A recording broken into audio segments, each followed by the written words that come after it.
Welcome to Tutorial 2, Introduction to Voice Quality Testing using Aries. In this video we will be looking at how to use the voice quality, or VQ, testing functionality in Aries. Let's start off with a block diagram showing what is needed for VQ testing. Aries measures voice quality using a normal probe together with a transponder probe that is installed at a fixed location. The transponder probe uses the same hardware as the normal probe but has different internal software. The transponder probe should be installed at a location with excellent tetra signal strength so that the radio path from the network to the transponder probe can be assumed to be perfect. The normal probe initiates all voice quality test calls and must be exclusively paired with a transponder probe. If more than one transponder probe is installed at a single location, then make sure that the tetra antennas are sufficiently well isolated to ensure the tetra terminals do not cause mutual interference, and make sure the traffic capacity of the local tetra base station is not exceeded. The structure of a typical voice quality test call is shown here. On the left we have the events from the normal probe, and on the right we have the fixed transponder probe. The call starts with the normal probe initiating a call setup request and then playing the first two samples on the uplink. Control then moves to the transponder probe, which plays two samples on the downlink, and so on. As each probe plays the audio sample, the other probe records it and sends the recording to the server for analysis. The test call measures audio quality on both the uplink and downlink, so that for a typical call with a 4-second speech sample, and two uplink samples followed by two downlink samples, followed by two more uplink samples, and finally two more downlink samples, the call will last about 52 seconds. We usually recommend a 4 to 5 second speech sample for surveying tetra networks. This is a good compromise for surveying from a moving vehicle. If it is much longer, then you lose some of the detail as the vehicle will travel too far. If it is much shorter, then you lose some of the PESC analysis accuracy as it needs a certain amount of recorded audio to process. The voice quality samples are measured using the industry standard PESC algorithm, which produces mean opinion score, or MOS, values as shown. The PESC algorithm compares the received audio sample with the original perfect sample and calculates the mean opinion score on a scale of 0 to 5 as shown. There are actually two PESC scores available in Aries. P.862 is the original algorithm with results going from -0.5 to 4.5, while the updated P.862.1 provides results from 0 to 5 and has a slightly better match to the true mean opinion score. We can listen to some examples of speech samples with different MOS values. Firstly, the original sample. We need grain to keep our mules healthy. Both brothers wear the same size. So that was the sample before it is sent over the tetra channel. The following samples are what is received, starting with a score of 3.1, which generally is pretty much the highest tetra score we would expect. We need grain to keep our mules healthy. Both brothers wear the same size. Going down to 2.8. We need grain to keep our mules healthy. Both brothers wear the same size. 2.4. We need grain to keep our mules healthy. Both brothers wear the same size. 2.2. We need grain to keep our mules healthy. Both brothers wear the same size. 2.0. We need grain to keep our mules healthy. Both brothers wear the same size. 1.7. We need grain to keep mules healthy. Both brothers wear the same size. And you can hear clearly the speech quality gets worse and worse as the MOS score gets lower. And we are often asked what is the correct threshold to use to determine what is acceptable voice quality. Well, the answer is that it depends on a lot of factors such as the choice of speech sample, the length of the speech sample, and the expectations of the user, whether they are a commercial user or a critical safety user. But typically, it is often written as a grade of service statement, such as 100% of samples greater than 2.1, or possibly 50% of samples greater than 2.8, or some combination of the two. Generally, samples containing handovers are excluded from the analysis. That's because handovers are regarded as a normal part of Tetra system operation. Let's see how it works in practice by configuring the probe to start VQ testing. Let's go to the Aries server where the probes are controlled from and see the configuration for the voice quality test. So we go to the standard login screen, enter our details and click the login button, and we go straight to the normal map page, which in this case is showing some data from a previous survey with the voice quality icons on the map. So to set up the voice quality testing, we need to go to the admin page and click on the probes tab. And we can see we've already got a number of probes set up and registered on the server. Our probe that we're going to be using is 2129, and we actually have this set up in the office on the bench. We can see here probe 2129 is on the left with the radio terminal, normal radio terminal, and on the right we have the VQ transponder radio terminal with the probe on top as well. Both of these are online, so we can look at the icons. For the normal terminal, it's all green, that's ready to go. And for the transponder, VQ transponder probe as well, all the icons are green, that's ready to go as well. So to set the probe up for voice quality testing, we need to go to the probe configuration form and click on the VQ and STS button. To start off with, we'll tick the Enable VQ and STS test calls, and we need to set the operation mode. Currently set to VQ only, we do have an option to do STS testing or combined VQ and STS testing, but for the moment we'll just save that as VQ only.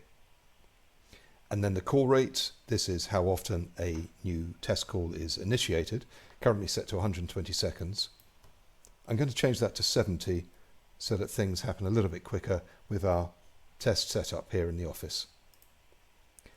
And then the VQ Transponder Probe. We need to select which transponder probe is going to be paired with our normal probe for the VQ testing. So we're going to pick the motor transponder. And then down to the configuration part of the form here. We have to select a GISI. This is specific to our Tetra network. The GISI for your Tetra network will be different. It is important that the GISI you select is for dedicated use for VQ testing. If you have other users coming on the group and making test transmissions, that's going to affect the VQ testing and affect the results. So make sure it's for VQ testing only. And then we select our test call type, currently set to PTT only, no speech. This is for use for call generation. It doesn't actually need a VQ transponder probe. We're going to set it to 2 samples in each direction, repeated twice. The minimum gap between calls. This is a period to allow the Tetra radio terminal time to do a handover if it needs to. The idea is to persuade the radio terminal to do the handover between calls rather than during the calls, where it will affect the voice quality testing. We set it to 10 seconds. Normally we might set that a little bit longer, say 15 or 20 seconds. And then the speech sample itself, we've set it to a default 4-second sample. However, we have a lot of samples we can choose from. You can upload your own speech samples. Most of them are uploaded here are 4 seconds or 5 seconds. They can be different languages, male voices, female voices. We'll stick with the default. And then finally, the VQ call minimum distance from previous call. This is to allow for surveys where you might get stuck at a particular location, perhaps stuck in a traffic jam or traffic lights, and you don't want the VQ testing to continuously keep on making calls while you're stuck at one location. If you have too many calls at that precise same location, then it can end up affecting the results. So the idea is, if you put in 20 or 25 meters maybe, the car has to move that distance before the next test call will be initiated. However, for the purposes of this test in the office, our radios are fixed, they're not going to be moving, so we've set this to 0 so that the radios keep on testing. So we set the parameters, we've ticked the box, we'll click submit. And immediately we see the normal probe is now showing as linked with the VQ transponder probe that we've selected. and it's showing as updating configuration. If we go to the VQ transponder tab, we can see the same. The transponder probe is now linked with the normal probe, and it's showing updating configuration. Both probes are updating their configuration, even though we've only changed the settings on one probe. That's very important to make sure that both probes have exactly the same set of parameters, and it avoids problems in the survey if the probes were to have different parameters. Equally, the normal probe will not actually start surveying until it knows that the transponder probe has received its update as well. And we can see that now where the status has changed to waiting for paired to update configuration. So it needs to get the OK back from the VQ transponder probe before it actually starts with the VQ testing. So that will just take a second or so. While we wait for that, I'm just going to make the image of the radio terminals a little bit bigger. We can see what's happening. And we'll be able to see the status of the call on the screens of the radio terminal in real time, and then we'll be able to see the events coming into the server in real time. Canada was established only in 1867. Canada was established only in 1867. Canada was established only in 1867. Canada was established only in 1867. And we can hear the voice samples being sent between the two radio terminals, and the screens on the front showing group in use, with one transmitting, the other receiving, and the call making its progress, with the probes recording the audio and sending that back to the server. Let's have a look at the summary, the tabular page, to see the data coming into the server. So I'm just going to make the image a little bit smaller. And we can see up here we've already got a call success event from the very first call. If we just force an update. There we go. That's the first call come in. 2 uplinks, 2 downlinks, 2 uplinks, 2 downlinks. Call completed successfully. You can see here at the top that the last downlink is showing as a grey sample. That's because it actually takes a little bit of time for the server to process the received audio file of the recording before it puts the value up on the screen. I'll just force the update a little bit further, and we can see we now have that final audio value from the first call. And if we look at the values, these are really quite good values. We've got a figure of 3.003. I think all of values are 2.8 or 2.9. That's pretty good quality.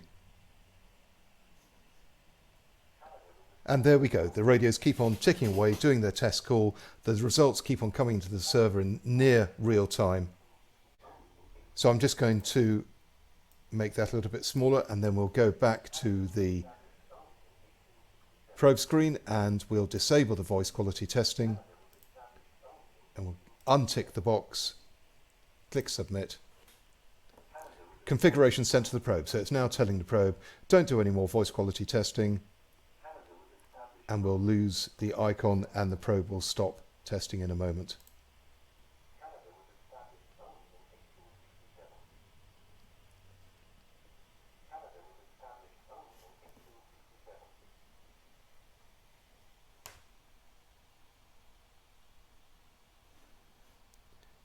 There we go. That's the end of the third call. The radio screens have returned to normal. We just update this tabular screen. And what we can do is we can click on one of the samples and play it. Canada was established only in 1867. So this is the actual recorded sample sent to the server. So there's one up here, 3.067. If we click on that, that's one of the better ones. Canada was established only in 1867.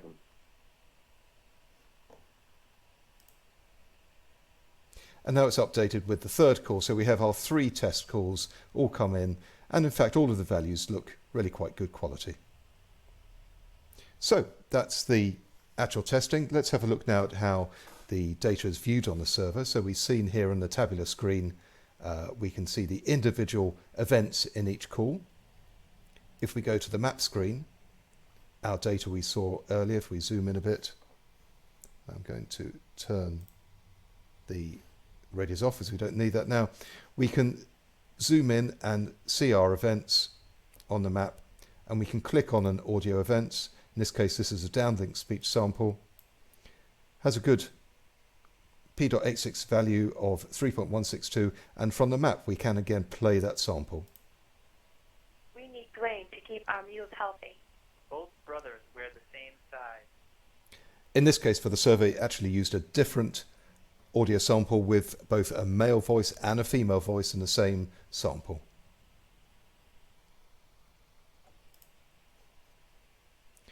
Another way of looking at the voice quality results is to click on a base station. So this is a base station site and with the pop-up form, and if we click on the show VQ details on the bottom of that, it does a summary of all of the data currently on the map with the score for each frequency in use. In this case, only one frequency was used at the site, or channel I should say. In this case, the uplink, the VQ score averaged at 3.06, the downlink averaged at 3.07. That's a very good result, and it shows that both uplink and downlink are giving very similar results. Or another place to look at that information is if we go to the VQ analysis tab.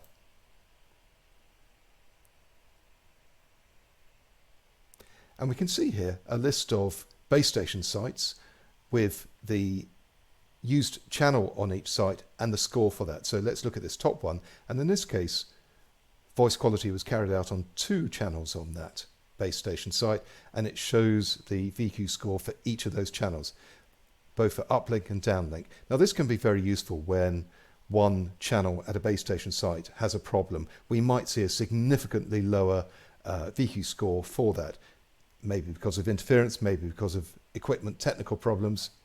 In this case, we're seeing a very slightly lower score for the uplink, but I don't think that's particularly significant here. On some of the other base station sites, we can see again the 2 channels of use. We're seeing a site down here with quite a lot lower score, 2.32, so that might be worth looking into. But this gives us a very good summary of the voice quality per base station site. So that ties it up for voice quality analysis and voice quality setting up the call in the first place. Thank you very much for watching this tutorial today, and I hope you come back and watch the next tutorial in the series.